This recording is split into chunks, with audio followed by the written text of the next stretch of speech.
अत्यंत श्रेष्ठ प्रश्न हमारे पास आया हुआ है। बहुत ही जिज्ञासु और श्रद्धालु महानुभाव हैं, वे प्रश्न करते ही रहते हैं यदा कदा।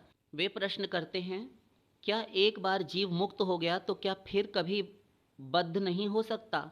गोलोक में जाने के बाद फिर से भगवान का विस्मरण हो गया, भगवान को भूला जा सकता है कि नहीं? क्या गोलोक में जाकर भी नाम भजन जप करना होता है?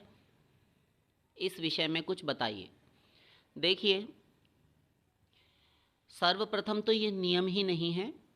लगातार अनंत काल से, अनादिकाल से अब तक के अनंत काल में और आगे के अनंत काल तक जितने भी महापुरुष होंगे, शास्त्र वेद होंगे, जितने भी भगवत अवतार आगे भी होंगे, सिद्धांत सदा एक रहता है। क्या? कि ए जीवो, तुम भगवत प्राप्ति करो, अपना कल्याण करो। तो कल्याण शब्द, भगवत प्राप्ति, ये एक ही बात होती है, पर्यायवाची हैं। कल्याण का अर्थ है संसार में जो माया में पड़े हुए, जो माया के वशवर्ती होकर, माया के अंडर में होकर जितने भी दुख भोग रहे हैं, 84 लाख कुकर शूकर कीट पतंग आदि योनियों में जा रहे हैं, जलचर, थलचर, नभचर। तो इनमें त्रिगुण, त्रिकर्म, त्रिदोष, त्रिदुख, त्रिताप, त्रिशरीर, पंचकोश, पंचक्लेश, एक शब्द में यदि कहें तो माया, इन सब से मुक्ति, कैवल्य परमपद अथवा 4 प्रकार की मुक्ति, या भगवत प्राप्ति, या आनंद प्राप्ति, या दुख निवृत्ति, आत्यंतिक दुख निवृत्ति, पराशांति की प्राप्ति, परम धाम की प्राप्ति, इत्यादि इत्यादि, ये सब पर्यायवाची हैं। तो ये आप समझते चलिए। देखिए, सर्वप्रथम तो अनंत काल से, सनातन काल से, अनादिकाल से अब तक के अनंत काल में, और जैसा हमने कहा आगे भी अनंत काल तक यदि कोई भगवत प्राप्ति ना करे तो ऐसे ही दुख पाता रहेगा। तो अर्थात उसको अभी कल्याण, आत्यंतिक निःश्रेयस की प्राप्ति नहीं हुई ना, नहीं हुई। तो कल्याण कब होगा? कल्याण तब होगा जब भगवत प्राप्ति होगी। हाँ, तो हम आपसे वही तो पूछ रहे हैं कि भगवत प्राप्ति होने के बाद, यानी भगवान को पा लिया, गोलोक प्राप्ति हो गई, तो भगवान को पाने के बाद ही गोलोक मिलता है। पहले तो आप सीधे से ऐसे डायरेक्ट जाके किसी के कमरे का, किसी का जो मकान है, घर है, कोठी बंगला है, उसका मेन गेट खोलकर भीतर नहीं घुस सकते, आपको निकाल दिया जाएगा बाहर।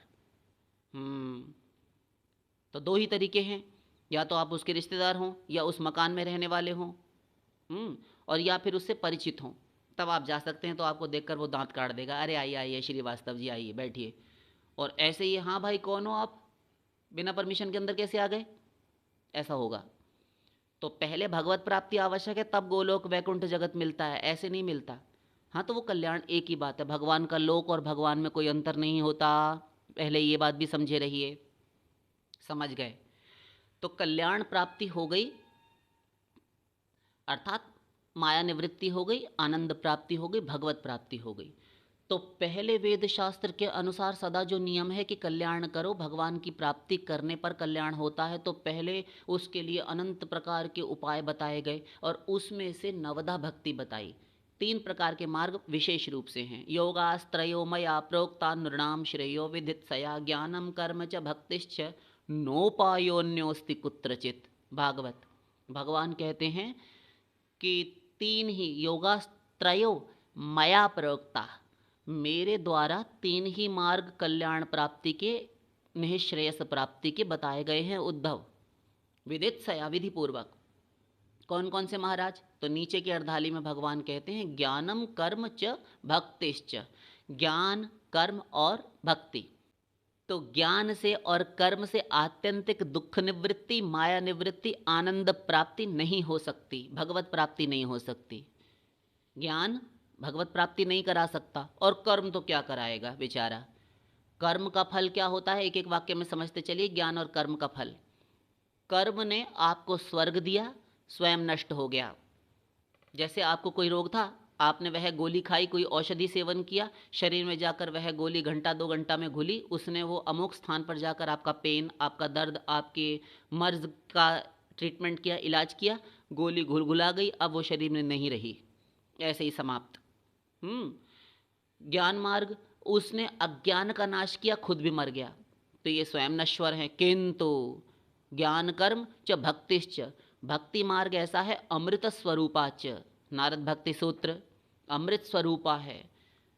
तो अमृतस्य वही पुत्र, जो अमर ईश्वर का पुत्र है वह भी अविनाशी है जीवात्मा। तो उसके लिए फिर कोई संबंध जोड़ने वाला, जो संबंध अभिधेय और प्रयोजन है उनकी बीच की जो गुत्थी है उसका निराकरण करने, उसको सुलझाने के लिए कोई अमर शाश्वत नित्य वस्तु ही होनी चाहिए, वह है भक्ति। क्योंकि क्योंकि अमृत स्वरूपाच, अभी कहा ना, वह स्वयं अमृत स्वरूपा है, कभी नाश नहीं होती।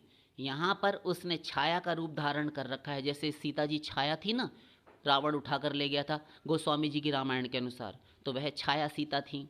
निज प्रतिबिंब राखी तह सीता। तो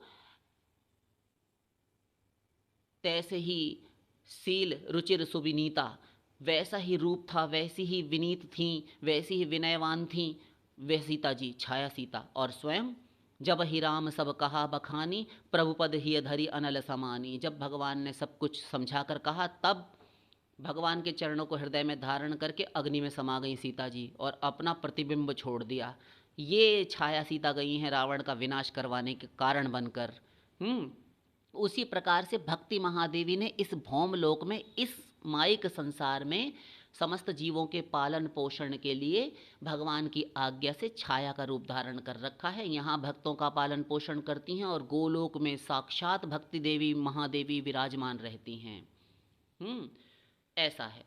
मीरा जी ने भी कहा था, असुवन जल सींच सींच प्रेम बेली बोई, अब तो बेल फली गई आनंद फल होई। तो वह जो भक्ति लता है, यहाँ पर बीज अंकुरित होता है हृदय में। सद्गुरुदेव उस बीज का वपन करते हैं, उसको बोते हैं किसी जीव में, और वह जब अंकुरित प्रस्फुटित पुष्पित पल्लवित होती है, वह लता गोलोक तक जाती है ब्रह्मांड विवर का भेदन करके।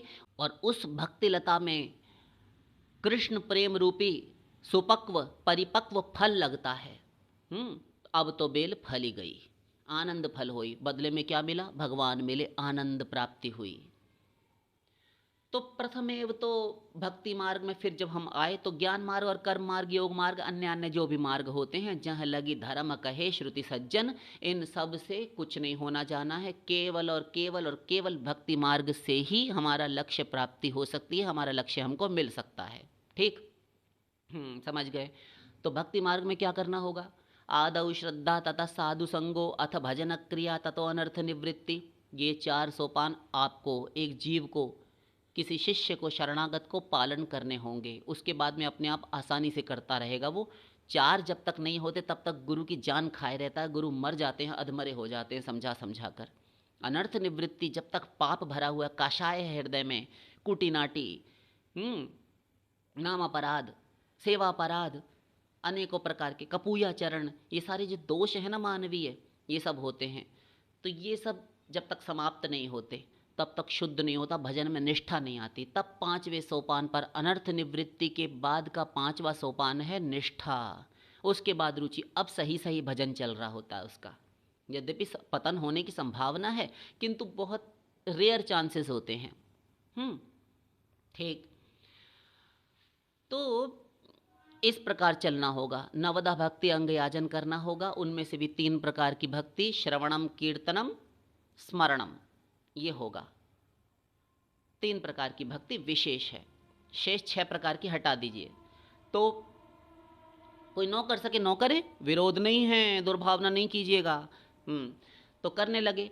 करते करते आगे बढ़ते बढ़ते जब भाव भक्ति पर पहुंचता है तब उसको भगवत प्राप्ति होती है, तब प्रेम प्राप्ति होती है। 9वां सोपान वह पार कर गया, अब वह बन गया महापुरुष। तो ये यद्यपि आवारागर्दी, मटर गश्ती, मक्कारी करता रहेगा, गुरु चीखते चिल्लाते रहें, समझाते रहें, और बहुत काल में जाके बहूनाम जन्मनाम अन्ते ज्ञानवान माम प्रपद्यते, जन्मांतर सहस्रेषु कश्चित यतति सिद्धये यततामपि सिद्धानां कश्चिन्मां वेत्ति तत्वतः। अर्जुन, हजारों हजार जन्मों में कोई प्राणी सद्गुरु बनाने चलता है, फिर उनकी आज्ञा का पालन करता है, और उन आज्ञा पालन करने वालों में भी सही सही मेरी प्राप्ति के लिए कोई यत्न करता है। और यततामपि सिद्धानाम, उन यत्न करने वालों में भी कोई एक सिद्ध हो पाता है। कश्चिन माम वेत्ति तत्वतः, उनमें कोई एक विरला बड़भागी भाग्यवंत जीव ही मुझे तत्व से जान पाता है। समझ गए? तो अब आपके प्रश्न का उत्तर। हे भगवान, हमारा तो दिमाग खा जाते हैं, हम पूछते क्या हैं, कितना लंबा चौड़ा बोल देते हैं डिटेल करके। हाँ, तो देखिए, प्रथमेव, कोई भी जीव गुरु पहले गुरुकरण करे, गुरु बनावे, श्रद्धा करे और इतनी साधना करे, उसके बाद में उसको आनंद प्राप्ति, माया निवृत्ति, भगवत प्राप्ति हो, गोलोक जावे, वैकुंठ जावे, या फिर वह साकेत धाम जाए। किसी भी चित जगत में भगवान के ही अवतार हैं, जो भगवान के ही स्वांश हैं। श्री राम, श्री नारायण, हयग्रीव, वाराह, नरसिंह भगवान इत्यादि, ये सब वैकुंठ जगत के भगवान के ही अवतारों के लोग हैं। किसी भी धाम में जाए, सारा कुछ जो श्री कृष्ण से मिलना है वो सब कुछ मिल जाएगा। केवल महारास और भगवान के साथ जो लीलाएं इत्यादि होती हैं, मुरली माधुरी, वो सब सौरस से श्री कृष्ण में 4 गुण ऐसे हैं जो उनके स्वांश अवतारों में भी नहीं हैं, इसलिए श्री कृष्ण टॉप करते हैं। ये बात हम बोलते हैं, लोगों को बुरा लग जाता है। समस्त भक्ति ग्रंथों, भक्ति के आचार्यों, महापुरुषों के आप्त प्रमाण हैं, ये वाक्य हैं, उनसे भी समझ में आता है। बुरा मानने वाली देखिए कोई बात ही नहीं है। तो 4 गुणों में श्री कृष्ण असमोर्ध्व हैं, उनके समान कोई नहीं हो सकता। लेकिन हैं ये सब भगवत अवतार श्री नारायण वस्तुतः, इनमें चतुर्भुज नारायण में, विष्णु में, वस्तुतः लक्ष्मीपति में, श्री कृष्ण में कोई भेद नहीं है। किंतु जो लीला सौरस्य है ना, और श्रृंगार रस, उसमें श्री कृष्ण टॉप करते हैं, लक्ष्मीपति में वो नहीं है एक तत्व, बस इतना भेद है और कोई भेद नहीं है, सब कुछ मिल जाएगा। तो किसी भी लोक में चले जाइए। तो पहले तो इतनी साधना वह करे, और उसके बाद कोई संसार से मन हटा हटा के, खींच खींच के मन लगा, कभी नहीं लगा, कभी ठीक कभी बेठीक, कभी उसने कुछ कह दिया पिंच करने लगी, उसने कुछ कह दिया मन में बात कचोटने लगी, दुखी हुआ। ये डाउनफॉल्स लगे रहते हैं, अप एंड डाउन्स, है ना। तो ये होता रहता है, कितने जन्मों में सिद्ध हो पाता है।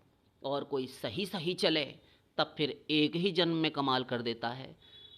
तो मान लीजिए उसको इतना करने के बाद, इतना साधना का भार, इतना श्रम, इतना लेबर करने के बाद भगवत प्राप्ति हुई। तो भगवत प्राप्ति हुई। अब जब कल्याण हो गया, ये शरीर छोड़ दिया उसने, पांच भौतिक शरीर, अथवा सशरीर वैकुंठ जगत में प्रवेश कर गया, क्योंकि तमाम ऐसे भक्त हुए उनका भी शरीर वैसा ही था। तुकाराम जी कितने गरीब थे, खाने के लिए भिक्षा भी बड़ी मुश्किल से मिलती थी, किंतु सशरीर वैकुंठ जगत में प्रवेश कर गए। तो वो तो महापुरुषों के अपने ऊपर होता है। उद्धव, मेरे भक्त के जीवन मृत्यु, दुख शोक, भूख प्यास, ये षडूर्मियाँ उसके वश में रहती हैं। तो जैसे भी हो, शरीर का त्याग करके जाए या सशरीर वैकुंठ जगत में प्रवेश कर जाए, वो अलग बात है। किंतु जब वह चला गया तो पहले इतनी साधना करने के बाद उसको गोलोक मिले, वैकुंठ प्राप्ति हो, परमधाम प्राप्ति हो, माया निवृत्ति हो, दुख निवृत्ति हो, और जब चाहे फिर माया हम पर आधिपत्य कर ले, फिर हमको 84 लाख की दास्ता भोगवाए, विषयों की कामनाओं की दास्ता भोगवाए, हमको गुलाम बना ले, अपना दास बना ले। तो फिर ऐसी भगवत प्राप्ति को हम दूर से ही नमस्कार करेंगे कि गप्प है, महात्मा जी की सारी बातें, सारा शास्त्र वेद सब झूठा है, भगवान की गीता भी झूठी है। इसका दूसरा और क्या अर्थ होगा? फिर यही तो होगा। तो कल्याण प्राप्ति, अब आपके उत्तर पर विशेष रूप से हम आ गए, तो आप समझ गए होंगे। कल्याण प्राप्ति जब होती है, भगवत प्राप्ति होती है, तो फिर सदा के लिए होती है। फिर कभी भी आनंद प्राप्ति जो हुई है वह आनंद छिन नहीं सकता। जब भगवत प्राप्ति हो गई यानी माया निवृत्ति हो गई, तो फिर प्रकाश के सामने अंधकार का आधिपत्य नहीं हो सकता, अंधकार खड़ा नहीं हो सकता। माया निवृत्ति हो गई। और फिर दूसरी पते की बात यह है कि गोलोक में माया की दाल नहीं गलती, काल की दाल नहीं गलती। माया निवृत्ति हो गई तो माया बाहर रहती है, पर व्योम में भी माया नहीं जा सकती। तो फिर माया का आधिपत्य कहाँ तक है, कहाँ तक इसका शासन चलता है? माया का किंगडम केवल है ब्रह्मलोक के ऊपर, ब्रह्म द्रव से नीचे, जो निर्गुण निर्विशेष निराकार है उससे भी नीचे, यानी ब्रह्म द्रव के नीचे, ब्रह्म ज्योति जो भगवान की है उससे भी नीचे, ब्रह्मलोक के ऊपर पंच तन्मात्राओं, अहंकार इत्यादि के ऊपर माया बैठी है। बस इसके आगे माया की दाल नहीं गलती, वहाँ नहीं जा सकती। सोदासी रघुबीर के समुझे मिथ्या सोपि छूटै न राम कृपा बिनु नाथ कहाँ पद रोपी। काकभूषुंडी जी ने गरुड़ जी से कहा था, राम की कृपा के बिना ये माया नहीं छूट सकती। हे पक्षीराज गरुड़ जी, मैं पैर जमा कर कह सकता हूँ ये बात, जैसे अंगद जी ने जमाया था लंका में, सभा माज करिपन पद रोपा। ऐसा निश्चय करके कहता हूँ, बिना राम की कृपा के बिना ये माया नहीं जा सकती। राम जी ने कृपा कर दी, श्री कृष्ण ने कृपा कर दी, रामायण में तो कहा ही गया। और 7वें अध्याय में गीता जी में भगवान कहते हैं, दैवी ह्येषा गुणमयी मम माया दुरत्यया मामेव ये प्रपद्यन्ते माया मेताम तरन्ति ते।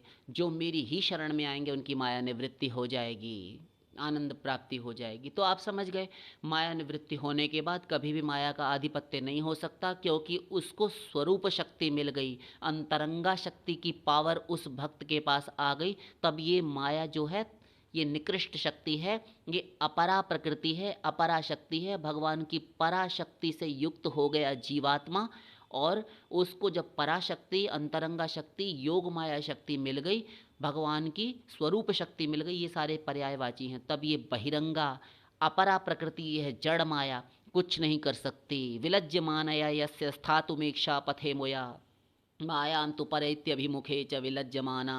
भागवत।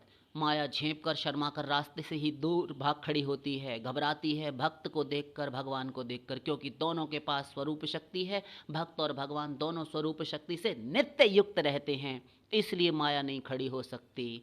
तो आप समझ गए, श्री कृष्ण है सूर्य सम माया है अंधकार, जहाँ सूर्य तहाँ माया ना ही अधिकार। चैतन्य चरितामृत। श्री कृष्ण सूर्य के समान हैं, माया अंधकार है, जहाँ सूर्य है वहाँ माया का अंधकार, अर्थात अंधकार का आधिपत्य नहीं हो सकता।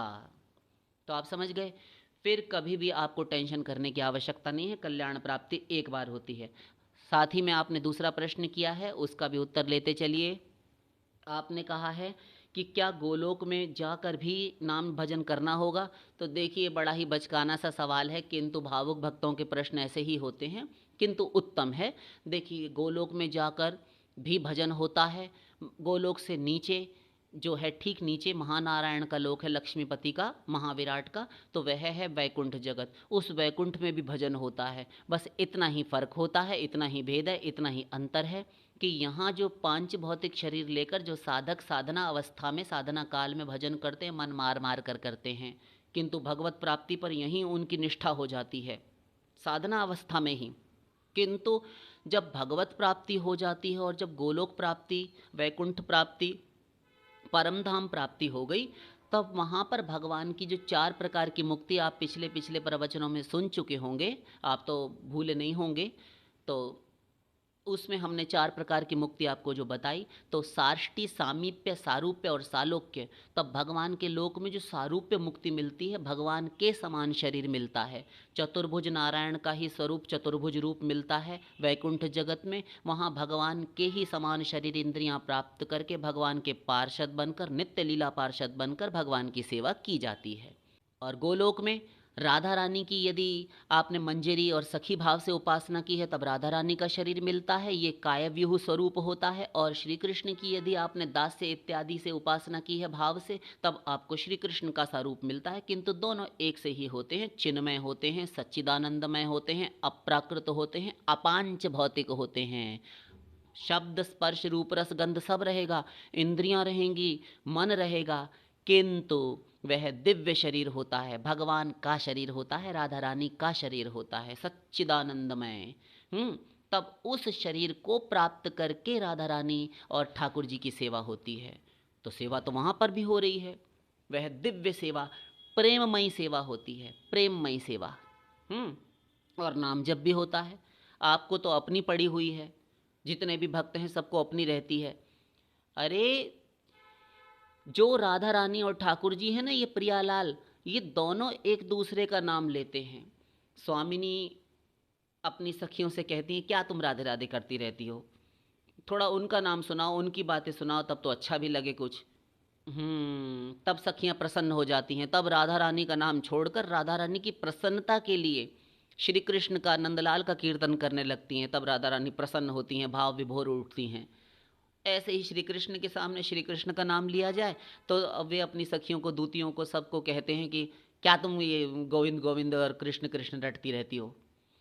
अरे यार, थोड़ा सा उनका नाम लो, तब कुछ बात बने, रंग भी जमे। तब कीर्तन शुरू हो गया प्रिया जी का। इस प्रकार होता है। तो और प्रियालाल परस्पर भी कीर्तन करते हैं एक दूसरे के नामों का।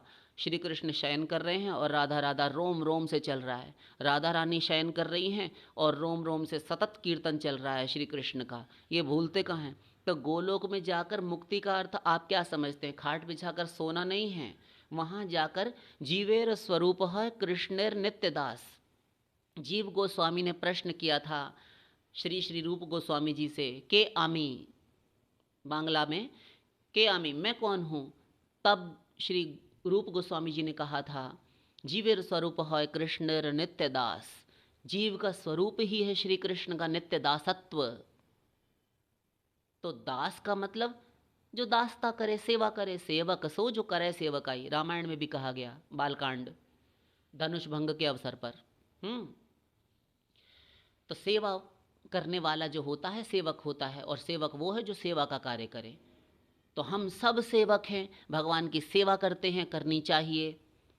तो वहाँ जाकर यदि हम अपने ही आनंद में लग गए, भगवान के लोक में जाकर भगवान से विरत हैं, भगवान अपना बैठे होंगे किशोरी जी से, हमसे क्या मतलब। हम अपना इधर उधर यत्र तत्र सर्वत्र पूरे वृंदावन में, दिव्य गोकुल में, उस गोलोक में डोल रहे हैं, घूम रहे हैं, वैकुंठ जगत में मार्चिंग कर रहे हैं, सैर सपाटे कर रहे हैं, भगवान से कोई मतलब नहीं। जैसे यहाँ घर में मंदिर बना रखा है, सुबह पूजा कर ली, उसके बाद में डोलते रहे, शाम को आए फिर 2-4 अगरबत्तियाँ लगा दी, हाथ जोड़ लिए, दीपक जला दिया, हो गई आरती वगैरह करके भोग लगा दिया, बस। उसके बाद में हम अपने स्त्री पुत्र घर परिवार में आसक्त हो जाते हैं। ऐसा नहीं होता। वहाँ नित्य प्रेममयी भक्ति अष्टयामी सेवा होती है, किंतु वह शरीर ओज तेज अनंत बल से संपन्न होता है। वहाँ थकान नहीं होती, षडूर्मियों का कष्ट नहीं होता। इस कारण वहाँ पर सदा प्रेम पूर्वक सेवा होती है और लौल्य होता है, चाव होता है नित्य प्रति, प्रत्येक निमेष प्रत्येक श्वास पर। तब वहाँ पर प्रेममयी सेवा होती है। ये शरीर तो पांच भौतिक थक जाता है तो साधकों को कष्ट होने लगता है, और काय क्लेश भयात त्यजेत, शरीर को कष्ट होगा इस भय से त्याग भी देता है, छोड़ भी देता है, गुरु को भी और सेवा को भी, उनके उपदेशों को भी अवमानना अवज्ञा कर बैठता है। किंतु वहाँ ऐसा नहीं है। यहाँ पूर्ण 100% 100% सिद्ध होने के बाद सेवा मिलती है। जिस जिस भाव को बनाकर आपने सेवा की थी शांत दास से सख्य वात्सल्य की, वही रूप वही शरीर आपको मिल जाता है। अपने उसी भाव के अनुगत होकर, सख्य भाव के हैं तो आपको सखा का शरीर मिलेगा। अब आप सखा भाव से श्री कृष्ण के साथ वहाँ लीला करेंगे। वात्सल्य के हैं तो आपको किसी ब्रह्मांड में भेज दिया जाएगा, आप वहाँ पर वात्सल्य भाव का जो है रूप धारण कर लेंगे और माता पिता इत्यादि बन जाएंगे। ठाकुर जी आपके लाला बनकर आपके साथ लीला करेंगे। माधुर्य रति में तो फिर गोपियाँ हैं ही हैं, आप समझ गए। तो ऐसा नहीं होता। वहाँ जाकर भी भजन करना पड़ेगा और गुरु के ही अनुगत्य में भजन होगा। वहाँ पर भी गुरु का साथ सदा रहेगा, और वहाँ जाकर आप अनेकानेक प्रकार की सेवाएं अपने भाव के अनुसार करेंगे, और सदा नाम जप चलता रहता है। हठ धर्मी करके नहीं होता। वहाँ पर जाने के बाद, अरे जब भगवत प्राप्ति होती है तब सहज ही वो नाम छूटता ही नहीं है। न चलति भगवत पदारविंदा लव निमिषार्धमपि यः स वैष्णवाग्रयः। भागवत। ये यहीं इसी भौमलोक में, इसी संसार में रहते हुए, भगवत प्राप्ति होने के बाद भी जब तक भक्त यहाँ शरीर धारण करके रहते हैं महापुरुष, तब तक वो 1/100 सेकंड के लिए भी, एक पलक के लिए भी भगवान को नहीं भूल सकता। त्रिभुवन की अनंत संपत्ति देने के बाद भी भगवान का एक नाम लिए बिना नहीं रह सकता, छोड़ नहीं सकता। फिर गोलोक और वैकुंठ जगत में जाने के बाद भगवान की सेवा और नाम जब क्यों कर छोड़ने लगा। तो ये सवाल बचकाना सा है। वहाँ तो प्रेम पूर्वक सेवा होती है, लिए बिना किए बिना रहा ही नहीं जाता। आशा करते हैं आपको उत्तर मिल गया होगा। सेवा सदा चलेगी, अनंत काल के लिए चलेगी, और वास्तव में एक वाक्य में कहें तो वही सेवा प्राप्त करने के लिए, वो दिव्य जगत की दिव्य सेवा, चिन्मयी सेवा, अप्राकृत सेवा प्राप्त करने के लिए, साक्षात सेवा प्राप्त करने के लिए ही यहाँ पर अर्चा विग्रह, श्री मूर्ति, मूर्ति की उपासना इत्यादि कर करके हम अपने आप को पात्र बनाने में लगे हुए हैं कि हमको साक्षात सेवा मिले। जैसे यहाँ पर कोई स्त्री अपने पति की साक्षात सेवा करती है, ऐसे ही हम श्री श्री प्रियालाल की सेवा अपने अपने भाव के अनुसार वहाँ करते हैं। और उसी सेवा को प्राप्त करने के लिए, उसी ड्यूटी को जो अनादि अनंत काल से हम भगवत विमुख रहे, भगवान से विमुख होकर इस संसार में हम अपने काम क्रोध लोभ मोह मद मात्सर्य ईर्ष्या राग द्वेष के गुलाम बनकर अपने माता पिता बेटा स्त्री पति अनंत काल से बनाते रहे, भगवान से विमुख होकर इनकी सेवा करते रहे। अब हमें ज्ञान हो गया किसी सदगुरु के द्वारा, तत्व ज्ञान प्राप्त करने के बाद हमें जब दिव्य सेवा मिली, तब हम भगवान की सेवा करते हैं। और प्रेममयी रागमयी सेवा होती है, उत्साहमयी सेवा होती है, लौल्यमयी सेवा होती है, और मिले सेवा और मिले, ये रुचि होती है। तो उस सेवा को प्राप्त करने के ही लिए यहाँ पर ये सेवा की जा रही है। आशा करते हैं आप समझ गए होंगे। तो सेवा तो नित्य रहेगी, नाम जब सदा चलेगा, शेष फिर